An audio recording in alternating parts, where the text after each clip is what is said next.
आज मैं आपके सामने आया हूं ये वीडियो लेके, क्योंकि एग्जाम सर पर है। 4 तारीख को अकाउंट्स की एग्जाम है गुजरात बोर्ड के लिए। और बच्चे कॉमनली जो डाउट पूछ रहे हैं वो ये है कि सर टाइम मैनेजमेंट नहीं हो रहा है, पेपर छूट जा रहा है। और सबसे बड़ा क्वेश्चन कि सर पढ़ पूरा लिया, आता भी सब कुछ है, लिखा भी सब कुछ है, लेकिन मार्क्स नहीं आ रहे। जितने एक्सपेक्टेड थे उतने मार्क्स नहीं आ रहे। तो इन दोनों प्रॉब्लम को सॉल्व करने के लिए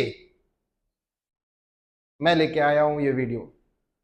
पहला टॉपिक जो आज डिस्कस करूंगा, इस वीडियो में डिस्कस करूंगा, वो होगा स्कोरिंग मैकेनिज्म। आप लिखते हो, आप तैयारी करके आए हो, लेकिन फिर भी आपके मार्क्स क्यों नहीं आते, उसके बारे में डिस्कस करेंगे। देखो, मार्क्स लाने के लिए ना दो पार्टीज लगती है। एक आंसर लिखने वाला, मतलब आप लोग, और दूसरा आंसर चेक करने वाला। तो वो आंसर किस तरीके से चेक करता है, चेकिंग का मैकेनिज्म क्या होता है, स्कोरिंग का मैकेनिज्म क्या होता है, उस मैकेनिज्म को, अरे आई एम रियली सॉरी, उस मैकेनिज्म को सॉल्व करने के लिए, उस मैकेनिज्म को डिस्कस करने के लिए आज ये वीडियो बना रहा हूं। 2024 में जो पेपर हुआ था, मार्च 2024 में जो पेपर हुआ था, उसका आंसर की आपके साथ डिस्कस करने वाला हूं, किस तरीके से पेपर चेकिंग किया जाता है। आपको मेरे पीछे इस आंसर की का एक, अच्छा ये जो पीडीएफ मैंने बनाया है, थोड़ा सा मुश्किल से ये फोटोज मिले थे, उससे पीडीएफ बनाया, तो क्वालिटी थोड़ी कम होगी, लेकिन सुनते जाइएगा, ठीक है। ये आंसर की 2024 मार्च 2024 में जो अकाउंट्स का पेपर हुआ था, उसकी आंसर की है। ये आंसर की किसके पास होती है? उस चेकर के पास होती है, उस एग्जामिनर के पास होती है जो आपका पेपर, आपका आंसर शीट चेक करता है। तो वो अपने मन मर्जी से मार्क्स नहीं दे सकता, उसे इसके गाइडेंस के, इसको फॉलो करना पड़ता है, इसके मैकेनिज्म को फॉलो करना पड़ता है। वही मैं आपसे आज डिस्कस करने वाला हूं। शुरुआत करेंगे सेक्शन ए से। अच्छा, अगर आप ये वीडियो देख रहे हो और आपको नहीं पता है कि पेपर पैटर्न क्या है, तो बंद कर दीजिए, क्योंकि कुछ समझ में नहीं आएगा। पहले पेपर पैटर्न पे रिसर्च कीजिए। अगर पेपर पैटर्न आपको नहीं मिलता है, मुझे बताइए, मैं उसके लिए भी एक वीडियो बना दूंगा। टाइम मैनेजमेंट वाला जब वीडियो बनाऊंगा, उसमें तो पेपर पैटर्न डिस्कस करूंगा ही करूंगा, लेकिन पेपर पैटर्न समझे बिना इसको, इस वीडियो को देखना मेरे हिसाब से आपके लिए फ्रूटफुल नहीं होगा। तो पहले पेपर पैटर्न समझ लीजिएगा। सेक्शन ए में 20 एमसीक्यूज आने वाले हैं, 1 to 20 एमसीक्यूज आने वाले हैं। एमसीक्यूज लिखने का तरीका क्या होगा, मार्क्स मिलने का तरीका क्या होगा, ये इन 5 पॉइंट्स में दिया हुआ है। पहला पॉइंट है give marks for the correct answer. Common sense है, आगे बढ़ेंगे, सही आंसर पे मार्क्स देने, वेरी गुड।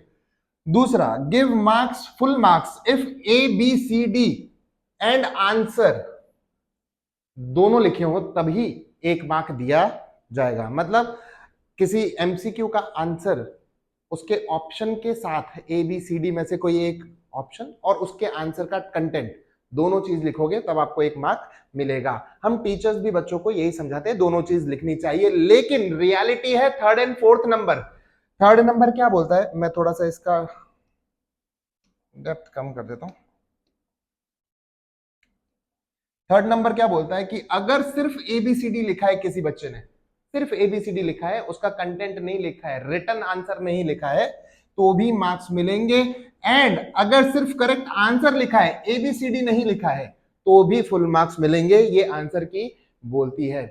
अब मुझे नहीं लगता कि 2025 में जो आंसर की बन के आएगी, जो पेपर आप दोगे उसकी जो आंसर की बन के आएगी, उसमें ये इंस्ट्रक्शन चेंज हो जाएंगे, मुझे ऐसा नहीं लगता है। मुझे लगता है ये दोनों इंस्ट्रक्शन सेम रहेंगे।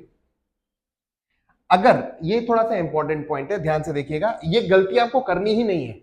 यहां पे क्या दिया है, अगर किसी स्टूडेंट ने क्वेश्चन के नंबर को मिस कर दिया, जैसे ये 1 2 3 4 नहीं लिखा है, एबीसीडी लिखा हुआ है और आंसर लिखा हुआ है, सिर्फ एबीसीडी लिखा हुआ है, लेकिन सीरियल वाइज लिखा हुआ है, ये नंबर दिए नहीं है, तो भी उसको सीरियल वाइज मानकर, रिटन इन ऑर्डर, ऑर्डर में लिखे हुए आंसर्स को सही मानकर उसके मार्क्स उसको देने रहेंगे। पर यह गलती आपको करनी नहीं है। ध्यान से, आपको क्वेश्चन का नंबर, सीरियल नंबर आपको कंपलसरी लिख देना है। ये गलती आप मत कीजिएगा कभी भी। डन। इसके बाद जो पॉइंट है जो मैं आपसे डिस्कस करना चाहता हूं वो ये है कि एक क्वेश्चन आया था एमसीक्यू में। क्वेश्चन कुछ ऐसा था कि how many types of assets are analysed in financial statements analysis. ऐसा कुछ क्वेश्चन था कि फाइनेंशियल स्टेटमेंट के एनालिसिस में कितनी एसेट्स एनालाइज होती हैं। हाँ, शायद यही क्वेश्चन था। वो था 15th नंबर का क्वेश्चन, जिसमें डिबेट चल रहा था कि आंसर क्या होगा। राइट आंसर 4 भी लग रहा था और 2 भी लग रहा था, मतलब डी और बी दोनों ही राइट आंसर लग रहे थे। आंसर की में दोनों आंसर दिए हुए हैं, मतलब अगर आपको कंफ्यूजन होता है पेपर देने के बाद आप अपने दोस्त से डिस्कस करते हो, आपका दोस्त बोलता है बी राइट आंसर है, आपको लगता है डी राइट आंसर है, दोनों का राइट आंसर हो सकता है, तो आपको घबराने की जरूरत नहीं है। अगर कोई भी डिबेटेबल टॉपिक होते हैं तो इस तरीके से आंसर की में दिया होता है, आपको मार्क्स मिल जाते हैं। इसके अलावा जो पॉइंट है,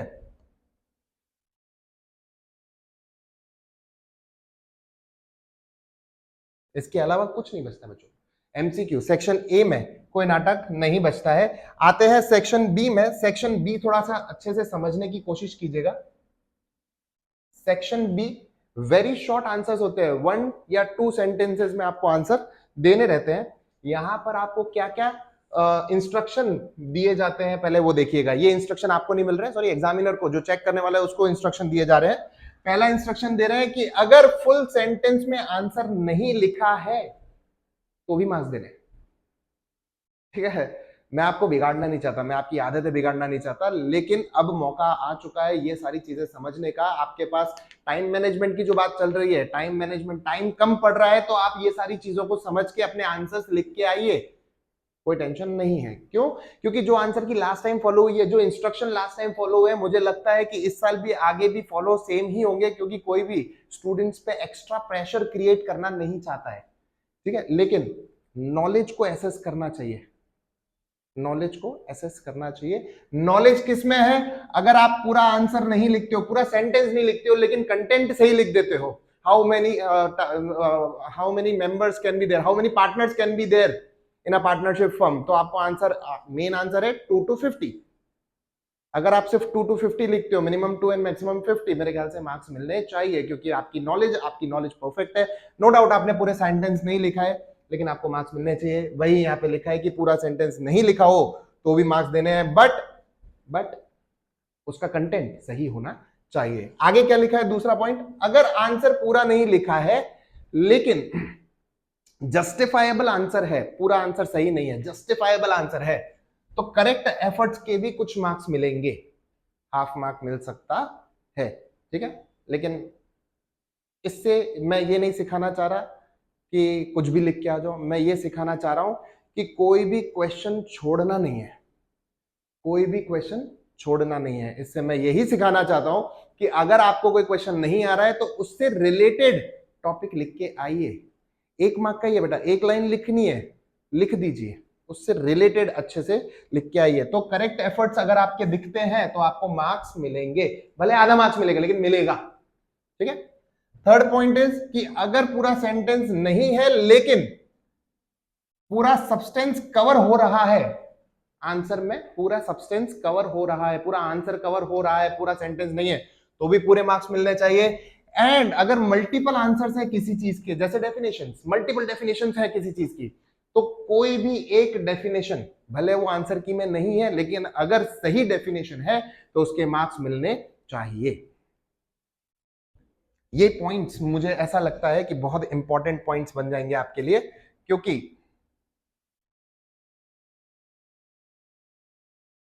क्योंकि आंसर किस तरीके से लिखना है वो आपको पता नहीं है, अब पता चल रहा है। यहां पे एक और चीज देखिए, आंसर की है ये 22 नंबर का आंसर देखिए, इसमें जर्नल एंट्री किस तरीके से लिखनी है शायद वो बताया गया है। अक्यूमुलेटेड प्रॉफिट्स को डिस्ट्रीब्यूट करने की जर्नल एंट्री है, जहां पे फॉर्मेट में ये जर्नल एंट्री नहीं बनाई गई है।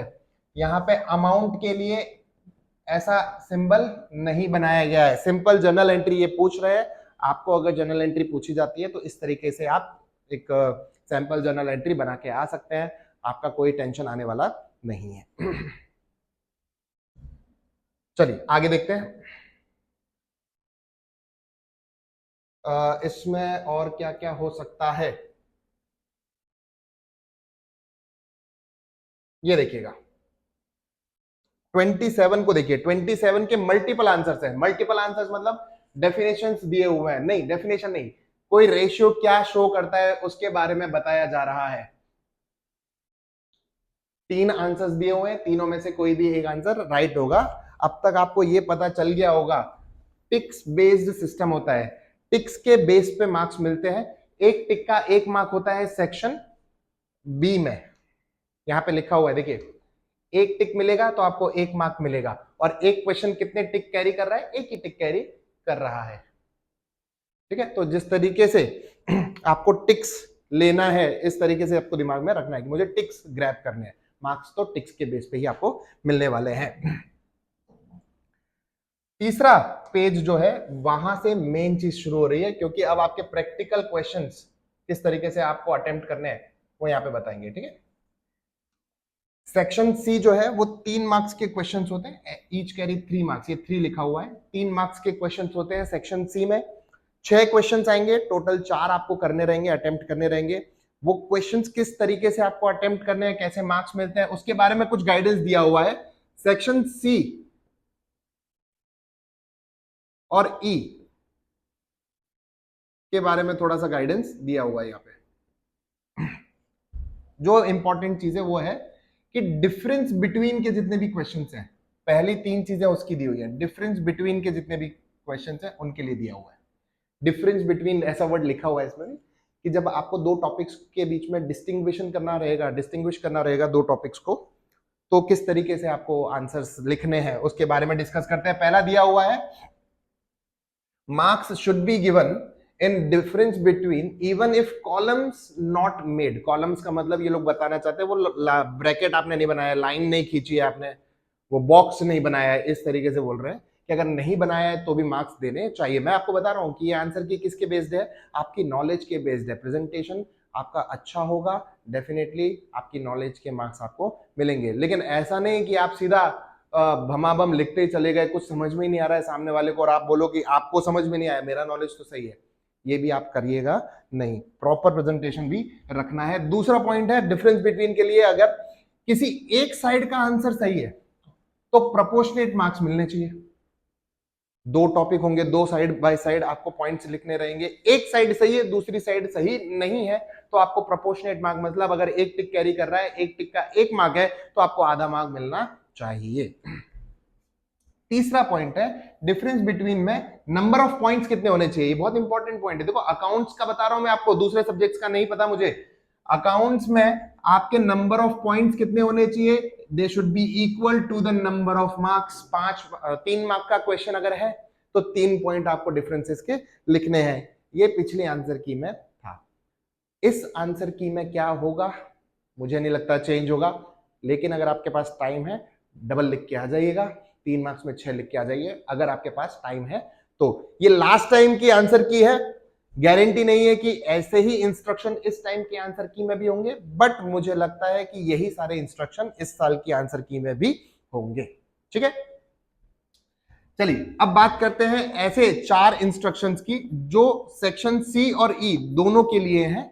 Journal entry without columns, format की बात कर रहे हो, बिना फॉर्मेट के जर्नल एंट्री अगर बनाते हो आपको मार्क्स मिलेंगे, आपको टेंशन नहीं लेना है। नरेशन रिक्वायर्ड नहीं है।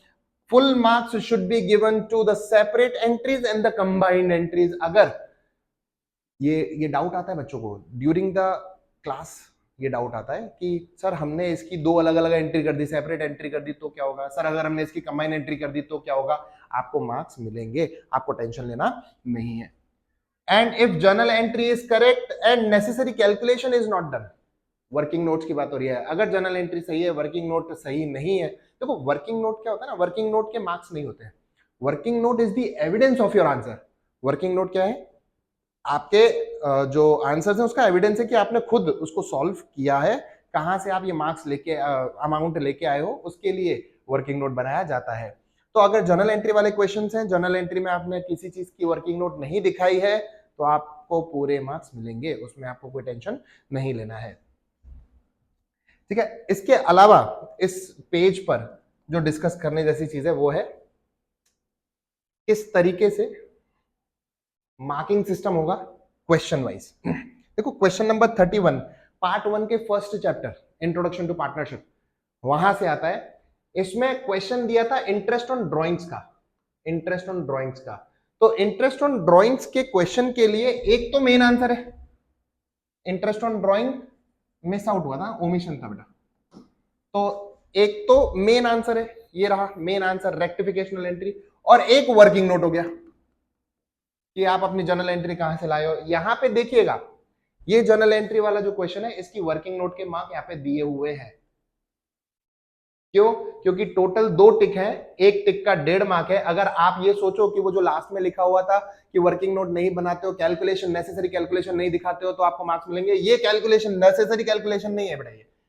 ये वर्किंग नोट ऐसा है कि इसके बिना आपका आंसर आ ही नहीं सकता, तो ये तो आपको शो करना ही पड़ेगा।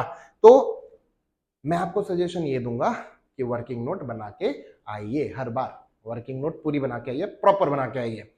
तो वर्किंग नोट का एक टिक है, एक टिक मतलब 1.5 मार्क्स इसका मिलेगा आपको, ये शो करने का मिलेगा, एंड 1.5 मार्क आपको ये शो करने का, जर्नल एंट्री शो करने का मिलेगा।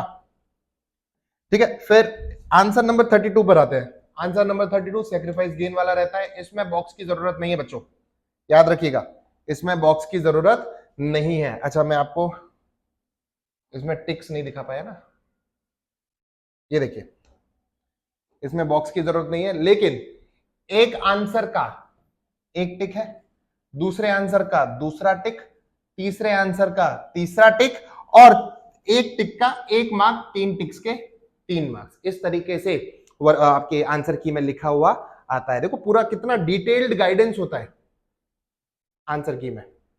चलो ये वाला पेज भी खत्म होता है।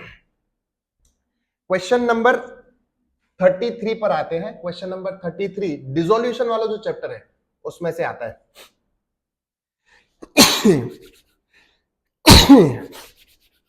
आई एम सॉरी, कोशिश करूंगा इसको काट दो, लेकिन अगर भूल जाता हूं तो आई एम रियली सॉरी।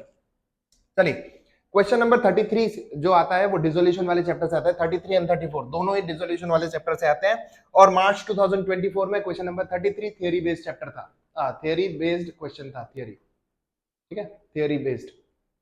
देखिए 3 मार्क के लिए एनी 3 करेक्ट पॉइंट्स पे 3 मार्क्स आपको मिलते। Marks should be given for any 3 correct points written.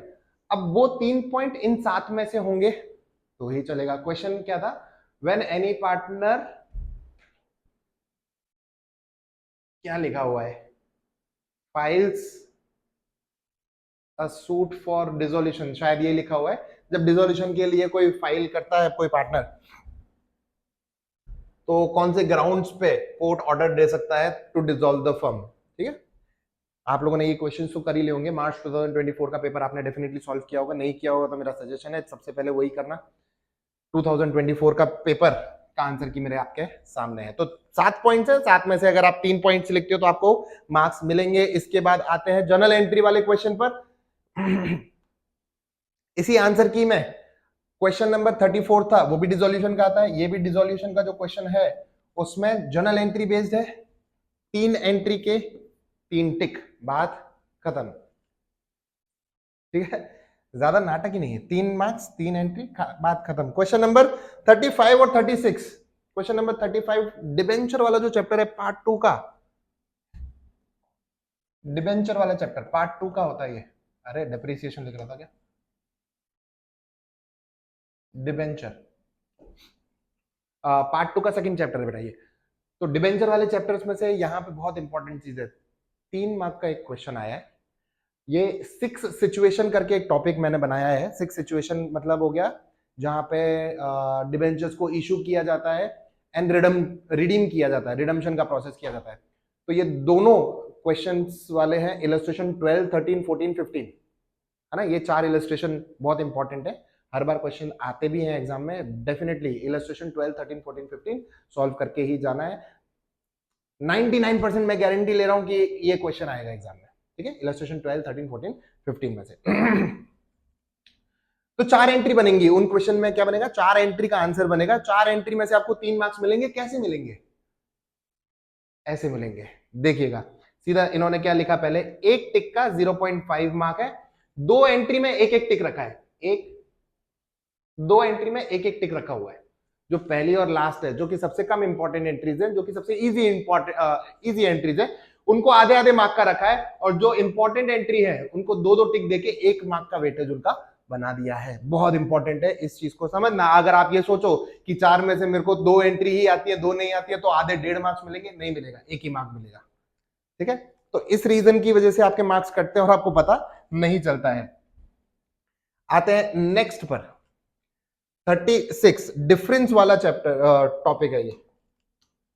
थोड़ा सा मैं जानता हूं पीडीएफ गड़बड़ है, लेकिन आप संभाल लीजिएगा इसको, थोड़ा सा मेरे साथ एडजस्ट कर लीजिए, आपके भले के लिए ये वीडियो बनाया है। ऐसा लिखा है कि अपने ने इंस्ट्रक्शन में पढ़ा था कि 3 मार्क का क्वेश्चन है तो 3 पॉइंट लिखने हैं। आंसर की मैं कितने लिख के दिए, 6 लिख के दिए। नीचे लिख दिया है कि कोई भी 3 करेक्ट पॉइंट्स अगर लिखते हैं तो बच्चे को मार्क्स मिलने चाहिए। ठीक है, यानी कि 3 पॉइंट पे आपको 3 टिक मिल जाएंगे, और 3 टिक का मतलब 3 मार्क्स। अब अगर आपका ये वाला सही है, ये गलत है, ये सही है, ये गलत है, ये सही है, ये गलत है, तो आपको प्रोपोर्शनेट मार्क्स मिलेंगे। ये भी इंस्ट्रक्शन में हमने देखा हुआ है, मतलब आपको 1.5 मार्क मिलेगा। ठीक है, तो इस तरीके से देखा जाए तो ऐसा कहा जा सकता है कि 1 पॉइंट 0.5 मार्क्स का है, 1 पॉइंट 0.5 मार्क्स का है। तो इस तरीके से आपको इसमें 3 मार्क्स मिलेंगे। ठीक है, आई होप कि इसमें से आपको किस तरीके से पेपर अटेम्प्ट करना है वो समझ में आएगा, डिफरेंस बिटवीन के लिए। आते हैं सेक्शन डी पर। सेक्शन डी बोले तो 4 मार्क के क्वेश्चंस। पहला सबका फेवरेट गुडविल से शुरू होता है, क्वेश्चन नंबर 37 और 38 गुडविल के क्वेश्चंस है। बच्चे मुझे पूछते हैं सर फॉर्मेट बनाना है क्या, इसको बॉक्स में लिखना है क्या, लिख डालो। मैं खुद बिलीव नहीं करता था कि बॉक्स में लिखेंगे तो मार्क्स तो ही मार्क्स मिलेंगे, बॉक्स में नहीं लिखेंगे तो मार्क्स नहीं मिलेंगे। मैं ऐसा बिलीव नहीं करता था, नहीं करता हूं। मुझे लगता है बिना बॉक्स के लिखोगे, बिना फॉर्मेट के लिखोगे तो भी मार्क्स आपको मिलेंगे। बॉक्स मतलब ये जो लाइनें खींचनी है वो, इसके बिना लिखोगे तो भी मार्क्स मिलेंगे, मैं ऐसा मानता हूं। लेकिन मैं बच्चों को एक सेंटेंस बोलता हूं कि टाइम है तो रिस्क नहीं लेने का बेटा। टाइम मैनेजमेंट भी मैं आपको दूंगा अभी करके, लेकिन टाइम है तो रिस्क इसमें लेना नहीं है। आपको अच्छे से टाइम मैनेजमेंट करना है, उसके हिसाब से ये क्वेश्चन लेना है। 4 मार्क का इजी क्वेश्चन है, गुडविल के क्वेश्चंस बहुत इजी होते हैं। इसमें आप कोई भी रिस्क मत लीजिए, पूरा लिखिए, फॉर्मेट के साथ लिखिए, अच्छे प्रेजेंटेशन के साथ लिखिए, सजा के रख दीजिए उसके सामने। ठीक है, देखिए अब यहां पे क्या होगा, ये डिसाइड करते हैं कि हमें 4 मार्क्स में 4 टिक्स रखने हैं, तो कौन से टॉपिक पे टिक रखे। देखो जैसे ये फॉर्मूला का 1 टिक दे दिया इन्होंने, फॉर्मूला का 1 टिक दे दिया, उससे जो आंसर आया उसका 1 टिक दे दिया। ये तो चलो बनता है, पूरी वर्किंग नोट बनाई है, इतनी बड़ी वर्किंग नोट बनाई है तो उसका 1 टिक मिलना चाहिए। लेकिन एक फॉर्मूला का भी टिक दे दिया, उससे जो आंसर आया उसका भी टिक दे दिया, और फाइनल जो आंसर आया उससे भी एक आपको टिक दे दिया है। लेकिन हर बार कंपलसरी नहीं है। शायद इसी के बाद वाला जो गुडविल वाला क्वेश्चन है उसमें फॉर्मूला का मार्क नहीं है, देखिएगा शायद, यस ये वही क्वेश्चन है, क्वेश्चन नंबर 38, ये भी गुडविल वाला ही है। इस क्वेश्चन में आपको फॉर्मूला के मार्क्स नहीं मिल रहे। देखो फॉर्मूला के आगे टिक नहीं है, फॉर्मूला के आगे टिक नहीं है, फॉर्मूला के आगे टिक नहीं है। ऐसा क्यों होता है, क्योंकि पहले वाले क्वेश्चन में कंटेंट कम था, उनके पास टिक देने के लिए कंटेंट कम था। इसमें भर भर के कंटेंट है उनके पास टिक देने के लिए, तो इसीलिए जितनी भी अमाउंट्स है उनको इन्होंने टिक में मतलब प्रायोरिटी दी है, उसको उसके लिए टिक बनाया है। 4 टिक में 4 मार्क्स आपको देने वाले हैं। तो सर हम कैसे डिसाइड करेंगे हमें क्या करना है क्या नहीं करना है। आपको फॉर्मूला भी लिखना है और आपको ऑब्वियसली आंसर तो निकालना ही निकालना है। फॉर्मूला भी पूरा आपको लिखना है, क्योंकि उनका कोई भरोसा नहीं है कि आंसर की में किस चीज के आगे टिक दे दिया गया होगा। ठीक है, और सोच के नहीं बैठ जाना है मैंने फॉर्मूला लिखा है तो मेरे को टिक मिलेगा, ऐसा सोच के बैठना नहीं है। ठीक है, चलिए आगे आते हैं। मैं आपको बता दूं कि लगभग आधी आंसर की अपने डिस्कस कर चुके हैं, अब ज्यादा टाइम बचा नहीं है इस आंसर की में डिस्कस करने के लिए, क्योंकि अब सब कुछ रिपीट होने वाला है। देखिएगा क्वेश्चन नंबर 39 फाइनेंशियल स्टेटमेंट का एनालिसिस होता है। फाइनेंशियल स्टेटमेंट का एनालिसिस यहां पे रहेगा। ये 2 कॉलम तो आपको क्वेश्चन में देंगे, आपको ये 2 कॉलम एक्स्ट्रा बनाने हैं, और यहां पे देखिए हर कॉलम के आगे एक टिक है, हर कॉलम के, इन दोनों के लिए एक टिक, इन दोनों के लिए एक टिक, एक टिक, एक टिक, टिक टिक टिक टिक टिक टिक टिक। टोटल 12 टिक्स बनाए बेटा, 12 टिक्स में 4 मार्क्स दिए हैं, 3 टिक का 1 मार्क है। आलस नहीं करना है इसमें, प्रॉपर बना के आना है, अच्छे से आंसर बना के आना रहेगा।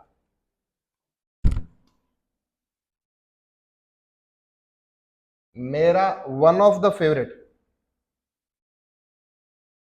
क्वेश्चन नंबर 40 रेशियो एनालिसिस वाला चैप्टर है ये, अकाउंटिंग रेशियोज का। अकाउंटिंग रेशियो वाला जो चैप्टर होता है उसमें आप बाइफर्केशन करते हो, ये हो गया आपका काइंड ऑफ वर्किंग नोट। इसमें शायद क्या पूछा है, करंट रेशियो पूछा है, लिक्विड रेशियो पूछा है। Yes, current ratio, liquid ratio पूछा है। तो करंट रेशियो के लिए आपको करंट एसेट्स चाहिए होती है, करंट लायबिलिटीज चाहिए होती है। ये रहा, ये क्या है, करंट एसेट, करंट एसेट। ओ नाइस, समझिएगा क्या दिया हुआ है, ये तो मैंने भी अभी देखा। आपको स्टेप 1 में करंट एसेट्स का टोटल दे दिया गया है, ये टोटल करंट एसेट्स है, ये टोटल करंट लायबिलिटीज है, लेकिन लिक्विड रेशियो भी पूछा है, इसलिए लिक्विड एसेट भी फाइंड आउट करनी पड़ेंगी। तो एक टिक दे दिया उन्होंने करंट एसेट करंट लायबिलिटी के लिए, एक टिक दे दिया उन्होंने लिक्विड एसेट्स के लिए।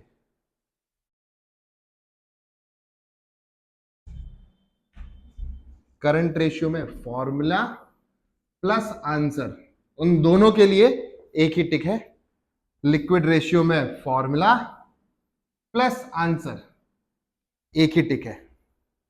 ठीक है, आपको अनफेयर लग रहा होगा थोड़ा सा, लेकिन क्या टिक का सिस्टम रखेंगे वो लोग किसी को नहीं पता।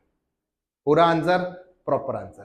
ठीक है, इसके बाद देखा जाए, अच्छा ये वाला पेज खत्म हो गया, नेक्स्ट देखते हैं पेज नंबर 10 पर आता हूं। इस वाले वीडियो के 17 पेज है टोटल।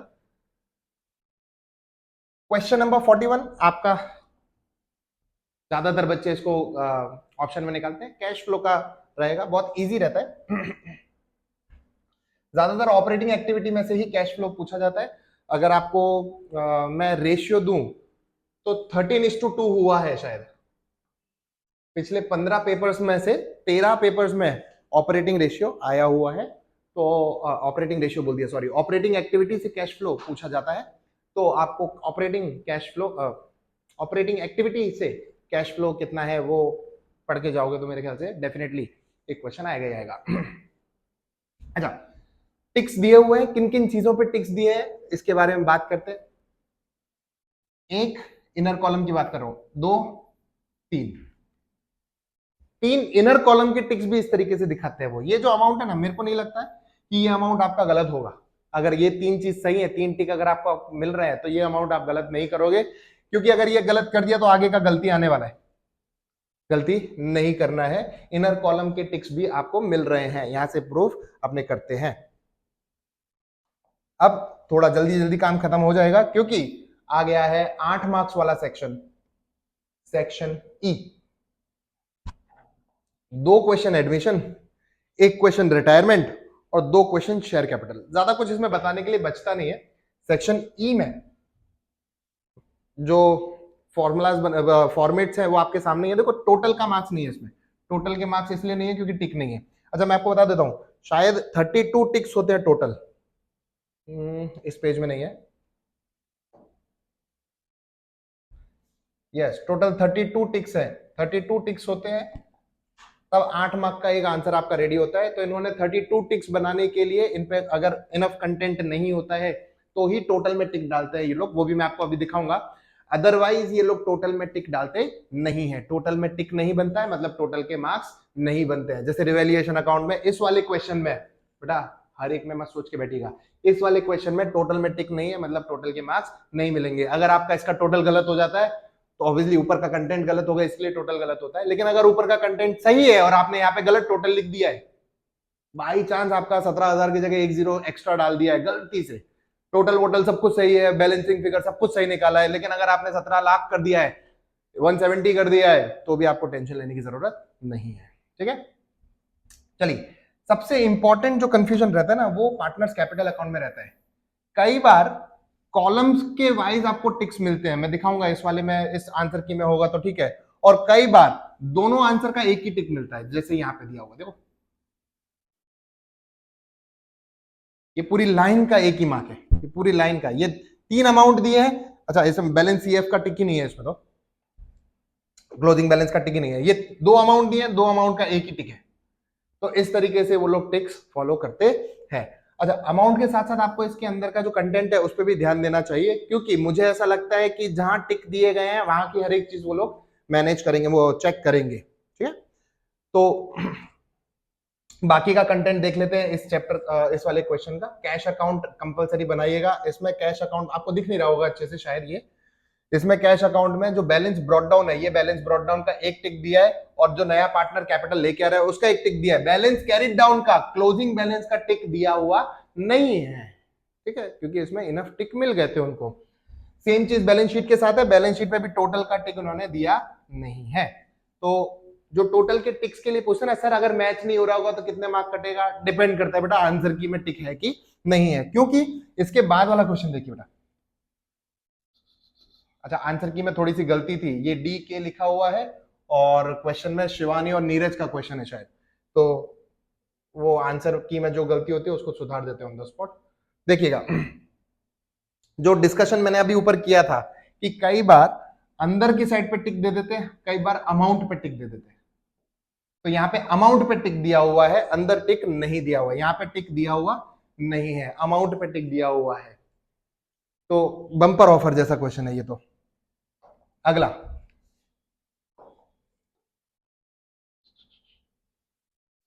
देखिए कैश अकाउंट में, ये कैश अकाउंट है बच्चों, ये कैश इन बैंक अकाउंट है, यहां पे बैलेंस सीडी का एक टिक है।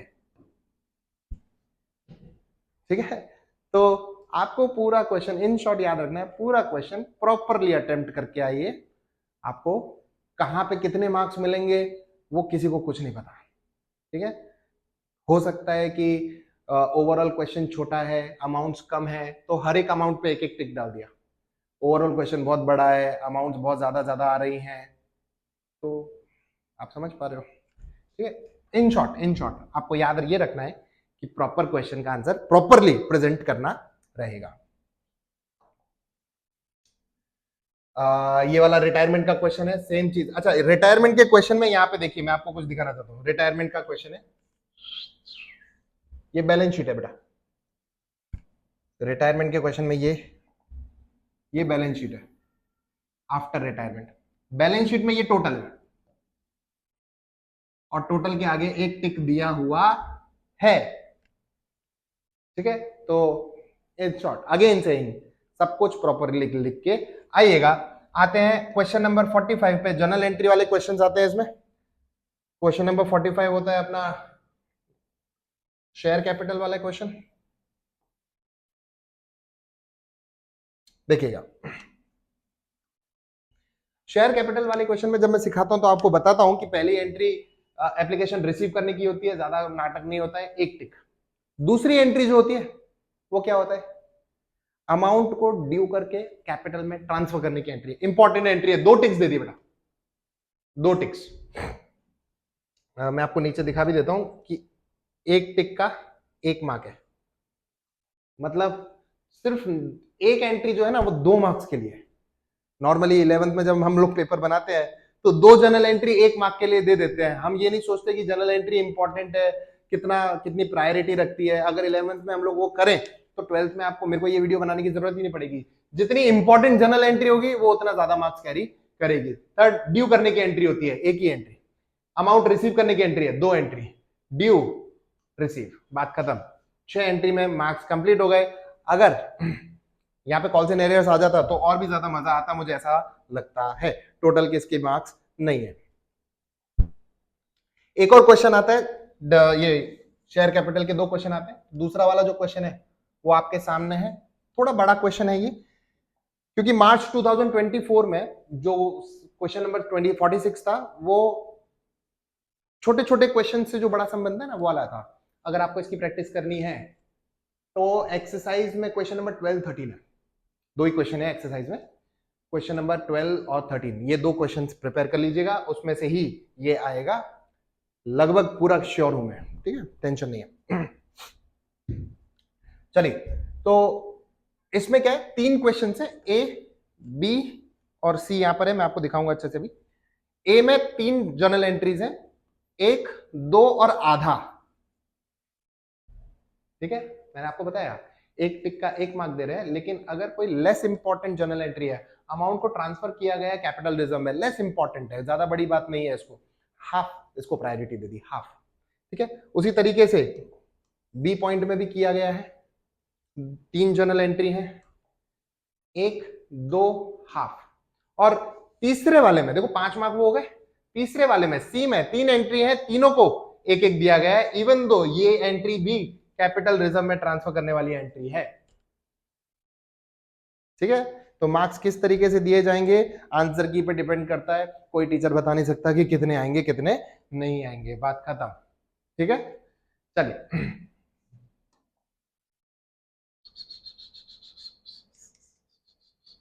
देखिए, हाँ ये बहुत important, also consider the entry of calls in arrears account.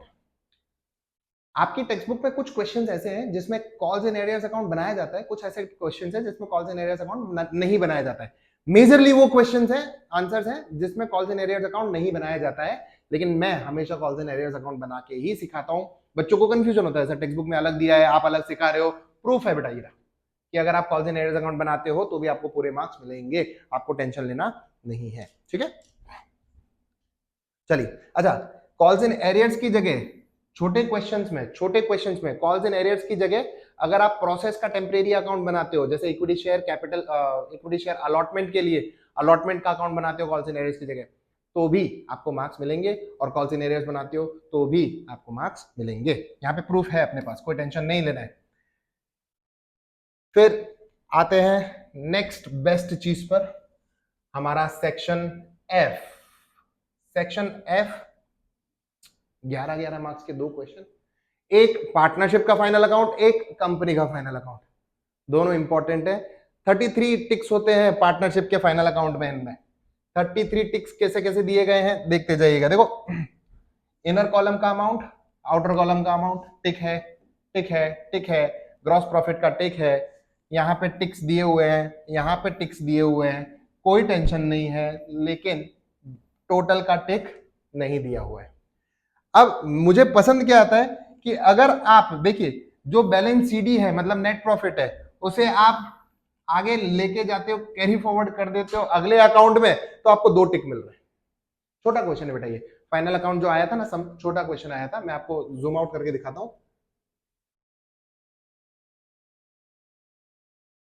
एक ही पेज में आपका ट्रेडिंग भी दिख गया, आपको आपका पीएनएल भी दिख गया, पीएनएल अप्रोप्रिएशन भी दिख गया, कैपिटल भी दिख गया, बैलेंस शीट बाजू में, ये रहा बैलेंस शीट इतना सा। ठीक है, तो छोटा क्वेश्चन है, ज्यादा अमाउंट, वो ज्यादा टिक्स बांट रहे हैं, बस टिक्स बांट रहे हैं, मार्क्स मिलेंगे, टिक्स बांट रहे हैं, मार्क्स मिलेंगे। ये देखिए, एक और चीज दिखाता हूं आपको, कैपिटल अकाउंट में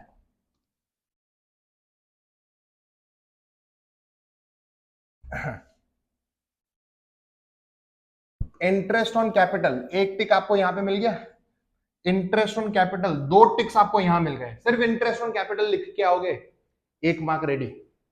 सोच के देखो, सिर्फ इंटरेस्ट ऑन कैपिटल का जो आप एंट्री करके आते हो तो आपके 1 मार्क रेडी हो जाता है। तो ये इंपॉर्टेंट है कि किस तरीके से आप पेपर अटेम्प्ट करते हो और किस तरीके से आंसर की बनती है।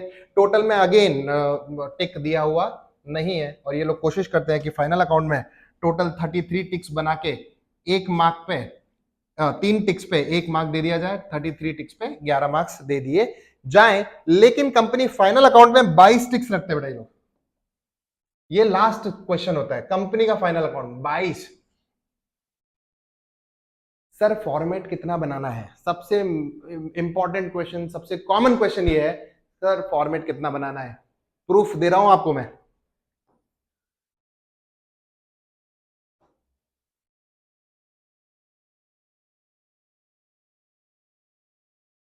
फॉर्मेट पूरा बना के आइए, हालांकि टिक उसी पे रहेंगे जिसमें अमाउंट है।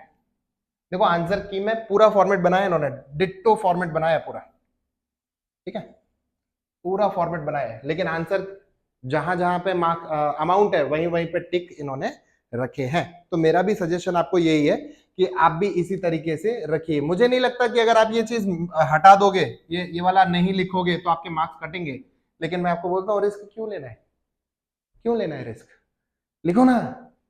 टाइम कम है बात अलग है बेटा, टाइम कम है तो फिर कुछ नहीं कर सकते।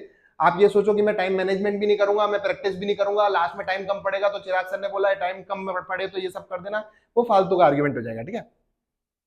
तो मेहनत करो, टाइम मैनेजमेंट करो। इसके बाद के वीडियो में मैं टाइम मैनेजमेंट भी सिखाऊंगा। अच्छा अच्छा लिखो, प्रेजेंटेशन प्रॉपर रखो। मैंने आपको बता दिया कहां कहां कितने कितने मार्क्स आते हैं, टिक का मैकेनिज्म क्या होता है, स्कोरिंग मैकेनिज्म क्या होता है, पूरा समझा दिया है। अच्छा, ये मार्च 2024 का आंसर की मैंने आपके साथ डिस्कस किया है। जरूरी नहीं है कि आगे भी यही आंसर की आएगा, यही सेम इंस्ट्रक्शन आएंगे, लेकिन मुझे पर्सनली मेरे एक्सपीरियंस से मुझे ऐसा लगता है कि इसी तरीके से मार्किंग सिस्टम रहेगा, ठीक है। तो आई होप इससे आपको बहुत हेल्प मिलेगी। डेफिनेटली अपने दोस्तों के साथ शेयर कीजिएगा और देखते हैं। आई होप कि आप लोग अच्छा कर सकें। Best of luck.